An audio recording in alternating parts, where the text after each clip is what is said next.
അതുപോലെ തന്നെയാണ് ഇതാ തൊട്ടടുത്ത് പാലക്കാട് വാളയാറിൽ രാവിലെ ഒരു വാർത്ത വന്നിട്ടുണ്ട്. കാട്ടാന ആക്രമണം, കൃഷിസ്ഥലത്ത് ഇറങ്ങിയ ആന യുവാവിനെ ആക്രമിച്ചു എന്നുള്ള വിവരമാണ്. സച്ചിൻ അവിടെ നിന്ന് വിവരങ്ങളുമായി നമ്മൾക്കൊപ്പം ചേരുന്നുണ്ട്.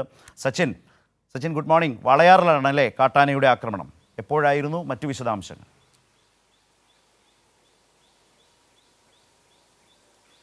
Sarath, good morning Sarath. ഇന്ന് പുലർച്ചയോടുകൂടിയാണ് വാളയാർ വാദ്യാർ ചള്ള ഭാഗത്ത് കാട്ടാനയുടെ ആക്രമണം ഉണ്ടായിരിക്കുന്നത്.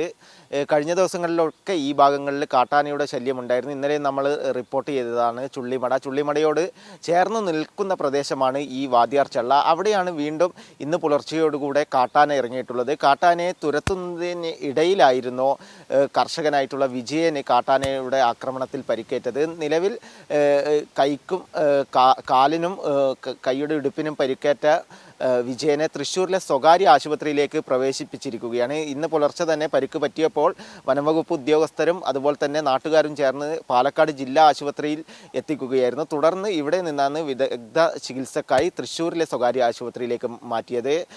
അതായത് ഈ നെൽപ്പാടങ്ങളിലൊക്കെ കാട്ടാന ഇറങ്ങി കൃഷി നശിപ്പിക്കുന്നത് ഈ മേഖലയിൽ സ്ഥിരമാണ്. ആ മേഖലയിൽ വനംവകുപ്പിൻ്റെ പെട്രോളിങ്ങും അതേപോലെ തന്നെ കാട്ടാനയെ തുരുത്താനുള്ള എല്ലാവിധ സൗകര്യങ്ങളും ഒരുക്കിയിരുന്നു. അതേപോലെ അത് ഇന്നും പുലർച്ചയോടുകൂടെ ഇറങ്ങിയ കാട്ടാനകളെ വനംവകുപ്പ് ഉദ്യോഗസ്ഥരും ആ നാട്ടുകാരും ചേർന്ന് തുരുത്തുന്നതിനിടെ ആന തിരികെ ഓടുകയായിരുന്നു. അങ്ങനെയാണ് ആനയുടെ ചവിട്ടേറ്റ് വിജയന് പരിക്കേറ്റത്.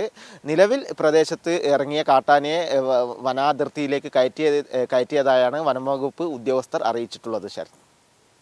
ശരി, വാളയാറിലെ വിവരങ്ങളാണ് ഇപ്പോൾ സച്ചിൻ അതുമായി ബന്ധപ്പെട്ട് നൽകിയിട്ടുള്ളത്.